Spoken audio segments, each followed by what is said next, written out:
नमस्कार, मुद्दा आपका में स्वागत है। मैं हूं आपके साथ अमृत तिवारी। पटना के राजीव नगर और नेपाली नगर में चले पीले पंजे पर पटना हाईकोर्ट ने अब फुल स्पॉट लगा दिया है। फुल स्टॉप लगाने के बाद पटना हाईकोर्ट ने राजीव नगर के नेपाली नगर में तोड़े गए मकानों पर रोक को अस्थायी कर दिया है। जुलाई 2022 में इस इलाके में निर्माण को अवैध करार देते हुए प्रशासन ने दर्जनों घरों पर बुलडोजर चलवा दिया था, जिसके बाद खून पसीने की कमाई से बनाए गए मकानों को ढहते देखते हुए लोग दौड़ते हुए पटना हाईकोर्ट पहुंचे। जब प्रशासन की ओर से जिरह के बावजूद हाईकोर्ट ने कार्रवाई पर रोक लगा दी थी, लेकिन 25 मई 2023 उन लोगों के लिए ऐतिहासिक हो गया जब हाईकोर्ट ने स्पष्ट कर दिया कि मकानों को तोड़ना गलत है, बल्कि सरकार को भी यह साफ कर दिया कि मकानों को ढाया जाना अवैध था। इसके लिए अब पीड़ितों को 5-5 लाख रुपए का मुआवजा दिया जाए। कोर्ट के इस फैसले के बाद 380 एकड़ से अधिक जमीन पर रहने वाले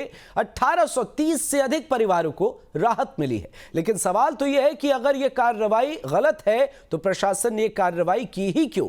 अगर इस आधार पर हाईकोर्ट ने जो गलत इस फैसले को बताया, इस डिसीजन को बताया, तो क्या इन कानूनों की जानकारी उस समय के अधिकारियों को नहीं थी? सवाल तो कई हैं जो आज प्रशासन से पूछे जाने चाहिए। लेकिन राहत तो 1830 परिवारों को मिल गई है जिनके आशियाने को उजाड़ने के लिए अधिकारी राजीव नगर और नेपाली नगर पहुंचे हुए थे। ये वही की एक तस्वीर है जो बेहद खास है। बुलडोजर की चूक का जिम्मेदार कौन है? कई ऐसे सवाल हैं, आज इसी पर होगी बहस। जनता के आप घर तोड़वा रहे हैं, लोग कहाँ जाएगा? लोग को बचाने का आप कोई जिम्मेवारी है? सरकार की जिम्मेवारी होती है जनता का सुरक्षा देना, जनता को घर देना। आखिर ये प्रधानमंत्री आवास योजना क्यों चल रही है? तो जो बसे हुए लोग हैं उनको आप उजाड़ रहे हैं, उनके लिए वैकल्पिक व्यवस्था क्या किया? तो माननीय मुख्यमंत्री जी का पूरा नीति गलत था। आज कोर्ट ने उस पर मुहर लगा करके उसको सही ठहराया है कि ये सरकार बदले की भावना से कार्रवाई करती है। न्यायिक मामले की समीक्षा करने का अधिकार सक्षम मंत्रालय को है, लेकिन महत्वपूर्ण विषय एक ऐसे विषय पर जो राजनीति का एजेंडा तय करते हैं। तो भारतीय जनता पार्टी लगातार नगर विकास विभाग का दायित्व बिहार में संभालते रही और राजीव नगर और नेपाली नगर के मामले का समाधान नहीं कर पाए। स्थानीय विधायक भी भाजपा के, सांसद भी भाजपा के, मंत्री भी भाजपा के, तो पूरे मामले को 17 वर्षों में इन लोगों ने उलझा करके रखा। सरकार उस पर निश्चित रूप से जो न्यायिक फैसला होगा, मैंने जानकारी नहीं ली है, लेकिन उसका अवलोकन करेगी।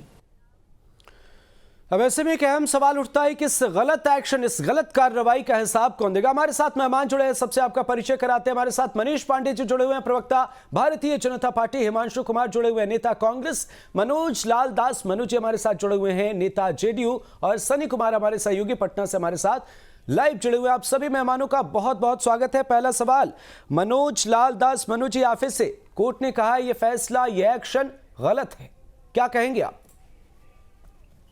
देखिए, कोर्ट के किसी भी फैसले पर कोई टिप्पणी हम नहीं कर रहे हैं। सरकार उसको देखेगी, अगर कोई गुंजाइश होगी तो उसको करेगी, या तो कोर्ट से। अब हम लोग कोर्ट के किसी आदेश को अध्यादेश नहीं न बनाते हैं।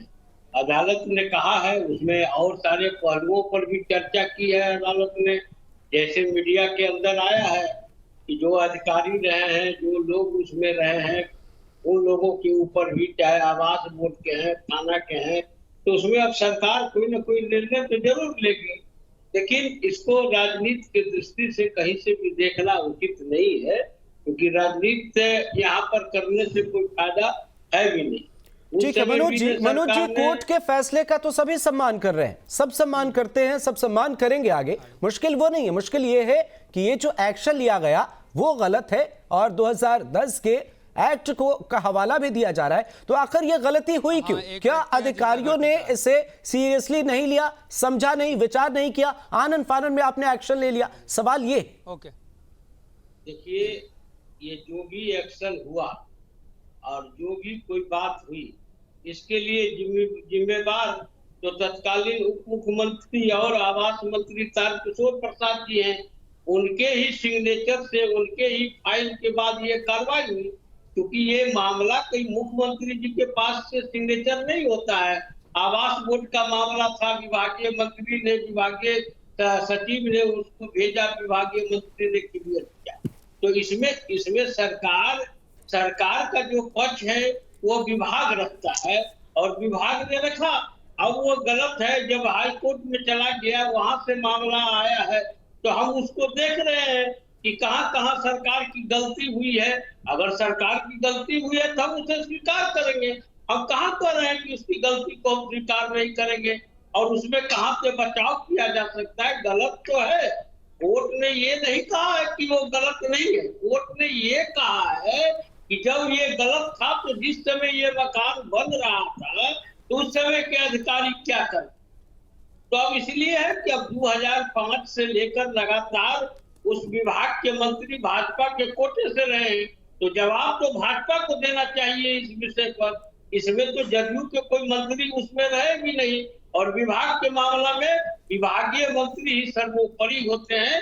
उसके बाद ये फाइल मुख्यमंत्री के पास नहीं जाती है।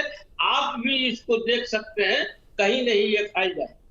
तो आपका कहना है कि विभागीय जो मंत्री हैं वो दोषी है, क्या मुख्यमंत्री को इस मामले पर संज्ञान लेने की जरूरत नहीं थी? आएंगे इस पर। मनीष पांडे जी, तारकिशोर प्रसाद का हवाला यहां दिया जा रहा है, कहा जा रहा है कि विभाग के जो मंत्री हैं उन्होंने देखा, मुख्यमंत्री के पास ये मामला बाद में पहुंचा।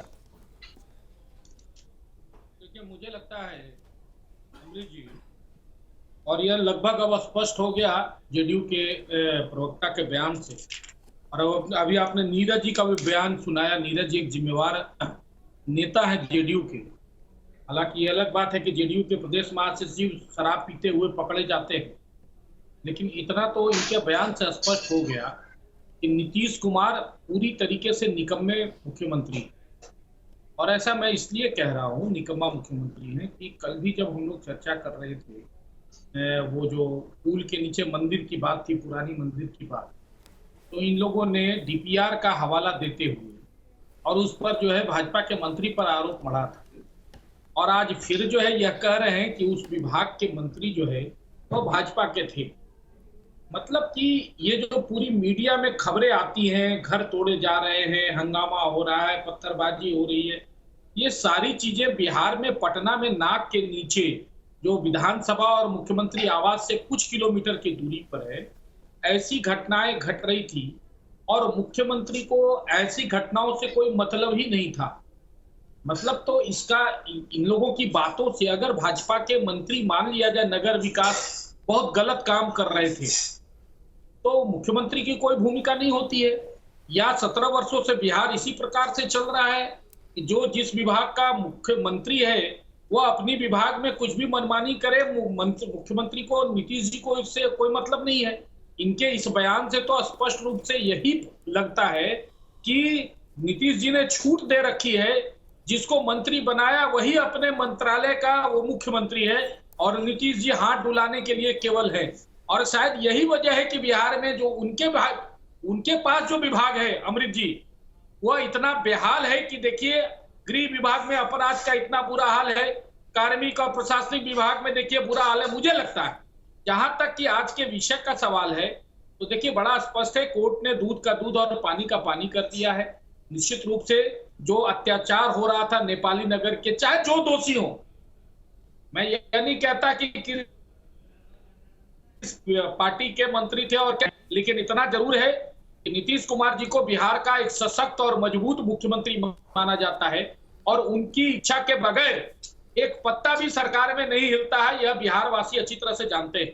अब प्रवक्ता आज जिसको आरोपित कर ले, जिसको बना ले, लेकिन एक बात और मैं कहना चाहूंगा अमृत जी अपने वक्तव्य में कि पटना के जिलाधिकारी ने कहा है कि मैं इस बात को, इस विषय को सुप्रीम कोर्ट में ले जाऊंगा। अभी तो भाजपा सरकार में नहीं है ना, अभी तो भाजपा सरकार में नहीं है, और ऐसे में अगर जिलाधिकारी यह कहते हैं कि मैं इस मामले को सुप्रीम कोर्ट में ले जाऊंगा, तो बगैर वर्तमान सरकार की इच्छा के जिलाधिकारी की हिम्मत है यह बात कहने की कि मैं इस बार इस विषय को सुप्रीम कोर्ट ले जाऊंगा? जरा इसका जवाब ले लीजिएगा एक बार।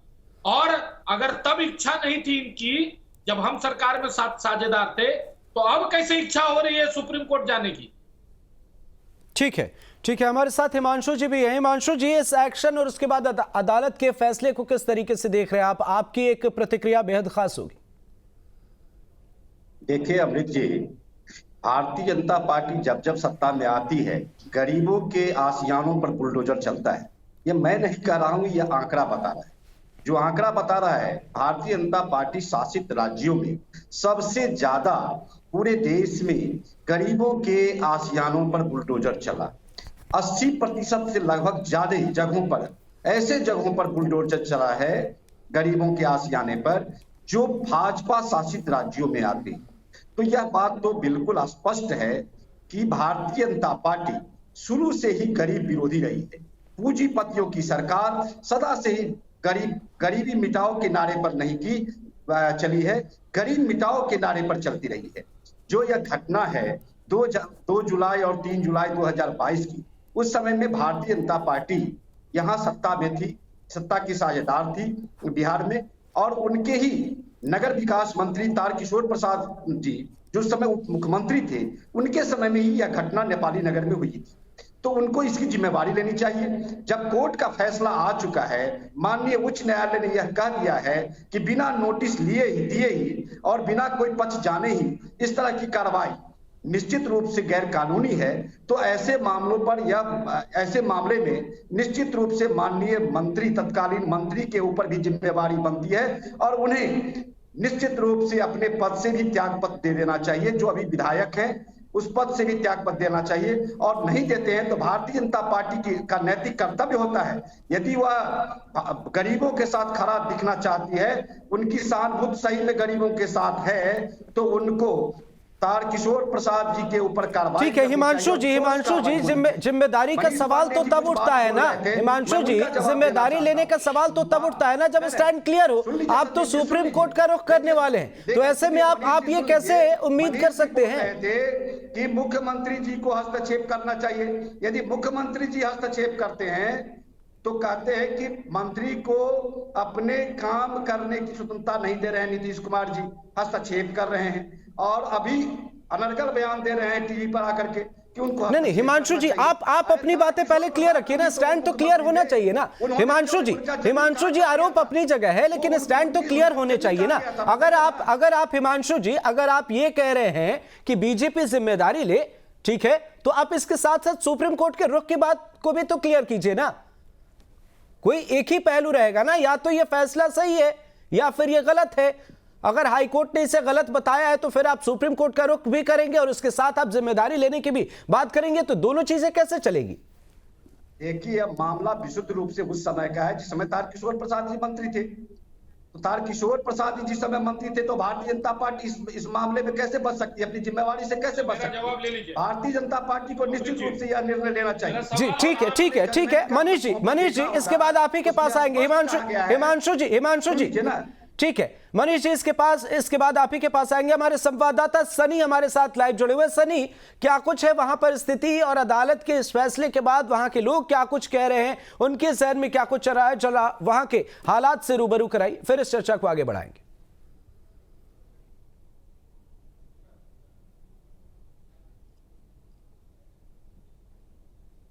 जो है ये टूटे पड़े हैं, और हमारे साथ यहाँ के स्थानीय लोग भी हैं जिनकी भवन, जिनके मकान तोड़ दिए गए थे। क्या नाम है आपका? अमित मिश्रा। अमित जी बताइए, ये जो भवन आपका तोड़ा गया, इसके पहले नोटिस वगैरह जारी हुआ था आपको? नहीं सर, कुछ भी नोटिस हम लोगों को नहीं मिला था। क्या प्रशासन की तरफ से क्या बातें कही गई? प्रशासन की तरफ से ऐसे ही पोल पर जहीं तहीं, वो भी हम लोग के मोहल्ला में यहाँ कोई भी नहीं, रोड पर उस तरफ 90 फीट के उधर ही 2-4 जगह पर देखे थे कि हाँ नोटिस चिपकाया हुआ है। पर्सनल किसी के नाम से यहाँ नोटिस नहीं दिया गया। सरकार की तरफ से कहा गया इलीगल है, ये अनलीगल है। ऐसा तो कभी भी अगर ऐसा रहता तो कहीं बोर्ड हमें लगा हुआ नज़र आता। या इतना दिन से देखे कि हम लोग मकान बना करके रह रहे हैं, इससे पहले तो कभी भी सरकार हम लोग के साथ में ऐसा नहीं हुआ। कितने वर्षों से रह रहे हैं? हम तो यहाँ 8 वर्षों से रह रहे हैं मकान बना करके। जी, आपका क्या नाम हुआ? जी, हमारा नाम हुआ धर्मेंद्र कांत झा। आप कितने दिन से रह रहे हैं? हम यहाँ रह रहे हैं 2014 से। 2014 से? जी, यानी 7-8 साल हो चुके हैं। जी, 8 साल से रह रहे हैं। मकान जब आपकी बनी थी, आपने ज़मीन जब लिया था, तो उस दरमियान इस तरह की कुछ बातें थी, आपको जानकारी थी इस मामले को लेकर? जी नहीं, ये सब कोई बारे में मालूम नहीं था। लोग सब ज़मीन ले रहे थे, हम भी लिए ज़मीन, सब बना रहे थे, हम भी मकान बनाए। 14 से मकान बनाए हैं। 2014 से? जी। आइए चाची इधर। आज तक तो ऐसा होवे न करा था। आज 2-4 गो घर मकान था तो सरकार के करने था तो चाहिए नहीं काहे कह रहा। हमने बना लिए हैं गरीबी से, दुख सा मजूरी से, लोन कर्जा लेके, कर्जो लोन न भरे और घर टूट गया है। बाल बच्चा के रहते भर में, बेटा बेटी के रहते लोगों की जो मुश्किलें है वो साफ तौर पर नजर आ रही। सनी आपके पास आएंगे और उसके बाद अदालत के फैसले को लोग किस तरीके से देख रहे हैं इस पर भी बात करेंगे। बहरहाल मनीष जी हमारे साथ, भारतीय जनता पार्टी के प्रवक्ता। मनीष जी, कांग्रेस पार्टी और जो तमाम पार्टियां हैं या फिर अगर हम बात करें जेडीयू की, तो यहां पर खासकर हिमांशु जी ने कहा कि गरीबी नहीं, गरीब हटाओ, और इसके साथ कई आरोप उन्होंने लगाए। इसके साथ उस वक्त की सरकार का हवाला भी दिया गया। मनीष जी, देखिए, उनके कांग्रेस के प्रवक्ता का जो गरीब और गरीबी पर विषय है वो 55 वर्षों में कितना घटा हटा ये पूरे देश ने देखा, और इसलिए आज इनको उसकी सजा भी मिल रही है। इसलिए मैं उस पर कुछ नहीं बोलूंगा। हाँ, आज का जो मुद्दा है, आज का जो विषय है, मैं जरूर कहना चाहता हूँ कि देखिए, बड़ा स्पष्ट है कि जो कार्रवाई हो रही थी उस समय वो जिला प्रशासन कर रहा था। नगर विकास विभाग के द्वारा वह कार्य का प्रयास नहीं किया जा रहा था, और उसमें डीएम पूरी तरीके से और जो प्रशासन था वो पूरी तरीके से उसको अपने, अभी आपने इंटरव्यू भी दिखाया कि बगैर नोटिस दिए, जो जिस पर कोर्ट ने भी इसको संज्ञान में इसीलिए लिया। कोर्ट भी नाराज इसलिए हुई थी कि जब बसाए जा रहे थे वहां पर मोहल्ले, जब अवैध काम हो रहा था, आपको लगता था, तो उसमें रोका क्यों नहीं गया। कोर्ट ने स्पष्ट निर्देश दिया कि उन अधिकारियों को जो नीतीश जी के विभाग के अंतर्गत आते हैं, उन अधिकारियों के ऊपर कार्रवाई कीजिए और पूरा रिपोर्ट सबमिट कीजिए कोर्ट को, ताकि कोई मतलब कोर्ट ने स्पष्ट रूप से सीधे तौर पर अधिकारियों को ही इसमें दोषी माना है। यह मामला जो और जो जिन लोगों ने घर बनाया है उनको राहत दिया है, और वो जो उसने कहा है कि जो एक्ट बना है दीघा, वो दीघा का जो एक्ट बनाया गया है 1980 के पहले और बाद के हिसाब से उसमें किसी को किसी प्रकार से डिस्टर्ब नहीं किया जाए, वह दिया गया है। तो मैं यह पूछना चाहता हूं कि अभी जो बोल रहे थे इसका सवाल तो इन्होंने जवाब दिया नहीं, बल्कि कह दिया कि अभी हिमांशु जी ने कहा कि मुख्यमंत्री नहीं चाहते कि किसी मंत्री के विभाग में हस्तक्षेप करे। तो अरे भाई, जब सब चीज मंत्री करिए रहा है तो आप काहे को कुर्सी पर बैठे हुए हैं? जब सब मंत्री कर लेगा तो आप मुख्यमंत्री क्यों है? हट जाइए मुख्यमंत्री से। मीडिया में इतना दिन लगातार चलता रहा, मामला हाईकोर्ट गया, हाईकोर्ट ने स्टे लगाया, और राज्य के मुख्यमंत्री को इसकी जानकारी नहीं मिली कि उनके नाक के नीचे पटना शहर में इतना बड़ा हंगामा हो रहा है। उनको जानकारी तक नहीं मिली मुख्यमंत्री जी को, और कहते हैं, देखिए, ये स्पष्ट मेरा सीधा आरोप है कि यह पूरी कार्रवाई एकमात्र नीतीश कुमार के निर्देश पर हो रही थी, इसीलिए सारे मंत्री शांत थे, और इसी वजह से इतनी कड़ी कार्रवाई भी की गई। इतनी जल्दीबाजी में रात दिन एक करके मकान तोड़े गए, लोगों को वहां से हटाने का प्रयास किया गया, और अगर इनकी मंशा नहीं होती ऐसी तो आज जो जिलाधिकारी का बयान आ रहा है कि हम सुप्रीम कोर्ट जाएंगे, यह बयान कभी नहीं आता। इसलिए यह तारकिशोर जी या भाजपा के मंत्री या तत्कालीन नगर विकास विभाग का मामला नहीं था, यह सीधा सीधी मुख्यमंत्री के अपने ईगो का मामला था, और मुख्यमंत्री इसकी भी जो व्यवस्था थी उसको सीधा सीधी अपने हाथ में रखे हुए थे। गृह मंत्रालय इसको लिए हुआ था कि जितना जल्दी हो सके सबको तोड़ फोड़ के अलग करो, और नहीं तो बताएं जरा सा मनोज जी बैठे हैं कि क्यों डीएम जा रहे हैं सुप्रीम कोर्ट। ठीक है, जवाब दीजिए। ठीक है मनोज जी, की मंशा नहीं है पर चला है सुप्रीम कोर्ट क्यों जा रहे हैं? ठीक है, हिमांशु जी आपके पास आते हैं। हिमांशु जी एक एक करके ना, हिमांशु जी एक एक करके आपके पास आते हैं। मनोज जी हमारे साथ है। मनोज जी, यहाँ मनसा, हिमांशु जी आपके पास आएंगे, आपको पूरा वक्त मिलेगा, आप अपनी बातें रखिएगा। ऐसे लड़ने का कोई फायदा नहीं है, मुझे मजबूरन आवाज कम करानी होगी। एक एक करके ना, सिस्टम को क्यों खराब करना। कि भारतीय जनता पार्टी गरीब विरोधी है। ठीक है हिमांशु जी जब आपके पास आएंगे आप अपनी बात रखिएगा।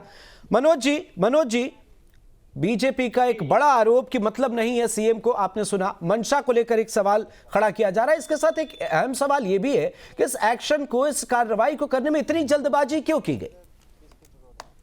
देखिए अमृत जी, आप बोलने के लिए कुछ बोलेंगे।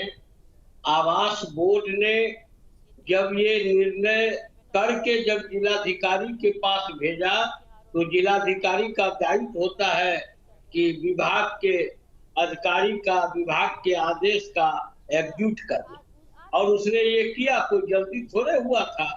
कई लोगों का पहले से ही सूचना दी गई थी, वहां पर क्षेत्र में टांगा गया था कितना। और ये अभी मुख्यमंत्री जी के ऊपर आरोप लगा रहे हैं, जिस समय टूट रहा था एक दिन में नहीं हुआ था, 4 दिन 5 दिन 7 दिन लगे थे वहां पर टूटने में। एक बार भी इनके विभाग के मंत्री जो थे, एक बार भी इनके मुंह से एक शब्द नहीं निकला था। इन्होंने जब भेजा प्रशासन के पास, तब ने प्रशासन उसको एक्टिव किया। कोई डीएम अपने आदेश से थोड़े करने के लिए गए हैं, बिना विभाग के आदेश से कोई जाएगा वहां तोड़ने के लिए? कभी नहीं जा सकता है जब तक विभाग उसको आदेश नहीं देगा। तो सीधा सवाल है, आप क्यों जा रहे हैं सुप्रीम कोर्ट? आप अगर दूसरा बात, सुप्रीम जा रहे हैं? जाने का सबको हक न है कि किसको नहीं हक है? क्यों नहीं सुप्रीम जाने का सब मुख्यमंत्री नहीं चाहेंगे तो डीएम चले जाएंगे। बेवकूफ क्यों बना रहे हैं? ऐसे थोड़े हो जाता है कि चला जाता है। वो कोई जवाब हुआ विभाग में, वहां पर उस पर चर्चा होगी, उस पर लोग विचार करेंगे। नहीं चाहेंगे, मुख्यमंत्री नहीं चाहेंगे तो जिलाधिकारी चाहेंगे। मनोज जी, मनीष जी जो सवाल यहाँ पर खड़े कर रहे हैं कि इससे पहले हाई कोर्ट में भी कई दलीलें दी गई और अब भी सुप्रीम कोर्ट का रुख किया जाने वाला है, तो इन मामलों को भी स्पष्ट करते चलिए ना। तो मैं तो वही सवाल, जिलाधिकारी बिना जो हमारे एडवोकेट जनरल है वो इसका अध्ययन करेंगे ना। हम तो इसका अध्ययन नहीं कर सकते हैं। कोई मंत्री ने ऐसा बयान क्यों दिया? कार्रवाई करें जिलाधिकारी पर कि ये सुप्रीम कोर्ट जाने का मामला नहीं है, तो सुप्रीम कोर्ट नहीं जाएगा। इसमें कहां से कोई बात की पूछ रही है? सरकार को भी तो संज्ञान लेना होगा ना। तो सुप्रीम कोर्ट जाएगा, जाने में कहां किसी को आपत्ति है भाई? नहीं, तो सरकार चाहती है ना कि सुप्रीम कोर्ट जाए। अरे सरकार चाहती है। मैं पूछता हूँ, जब एसपी और डीएम जा रहे थे तोड़ने के लिए, बिना गृह मंत्री का आदेश दिए चल गए तोड़ने के लिए। अरे नगर विकास विभाग के मंत्री अगर उस समय क्यों नहीं? पुलिस प्रशासन किसके हाथ में थी? उप मुख्यमंत्री बोलिए ना, पुलिस प्रशासन ने किसके हाथ में थी? क्यों नहीं? गृह मंत्री थे ना। ठीक है, ऐसे लड़ने का फायदा नहीं है, लेकिन स्टैंड भी तो क्लियर होना चाहिए ना कि सरकार क्या सोच रही है, इस मामले को किस तरीके से देखा जा रहा है। ये भी एक अहम सवाल है। बहरहाल ठीक है, मनीष जी और हिमांशु जी, मनोज जी आपके पास आएंगे। हिमांशु जी कुछ कह रहे हैं। हिमांशु जी अब बताइए, आप क्या मुश्किल है, क्या जो स्थिति है इसे लेकर किस तरीके से क्या कुछ आप देख रहे हैं? देखिए, माननीय उच्च न्यायालय का जो फैसला है उसको एक बार देखिए। उन्होंने कहा है, माननीय उच्च न्यायालय ने, कि नैसर्गिक न्याय का उल्लंघन किया गया है। यह न्यायालय ने माना है। तो नैसर्गिक न्याय का यदि उल्लंघन का मामला न्यायालय ने माना है तो तारकिशोर प्रसाद जी पर कार्रवाई क्यों नहीं होती है? सबसे बड़े तो वही मंत्री वही थे, सबसे जिम्मेवार पद पर तो वही थे। उनके ऊपर कार्रवाई से क्यों भारतीय जनता पार्टी बचना चाहती है? उनको क्यों उनके स्कीम को क्यों बचा रही है भारतीय जनता पार्टी?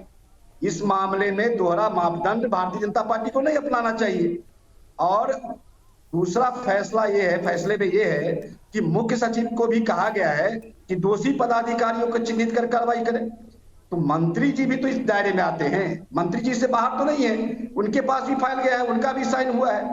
न नोटिस करना, न कोई जवाब मांगना, न कोई समय देना और सीधे गरीबों के आशियाने पर बुलडोजर चला देना, उसके घर को उजाड़ देना, या कहां तक न्यायोचित होगा? आप बता सकते हैं। मनीष जी जिस तरह का अनर्गल बयान आरोप लगा रहे थे टीवी चैनल पर आकर के, ये अपने गिरेवान में झाके भारतीय जनता पार्टी किस तरह से बुलडोजर को एक मॉडल बनाया है। हिमांशु जी अधिकारियों पर आप सवाल उठाएंगे, विभागीय मंत्री पर सवाल उठाएंगे, विभागीय मंत्री पर सवाल उठाएंगे तो मुख्यमंत्री पर भी सवाल उठ जाएंगे ना। अरे गृह मंत्री किसके पास है? बात मैं कह रहा बिना नोटिस दिए हुए, जब मुख्यमंत्री जी किसी बात में हस्तक्षेप करते हैं तो भारतीय जनता पार्टी के लोग अनर्गल बयान देना शुरू करते हैं, अनर्गल ड्राफ्ट करना शुरू करते हैं। ठीक है हिमांशु जी, मनीष जी इसके बाद आपके पास आते हैं। मनीष जी इसके बाद आपके पास आते हैं। हिमांशु जी 1 मिनट के लिए रोकना चाहूंगा आपको, आपको 1 मिनट के लिए रोकना चाहूंगा। सहयोगी सनी हमारे साथ लाइव जुड़े हुए हैं। हिमांशु जी आ रहे हैं आपके पास। सनी हमारे साथ लाइव जुड़े हुए। सनी, वहां जरा पूछिए, अदालत के फैसले के बाद लोग कितनी राहत महसूस कर रहे हैं? जी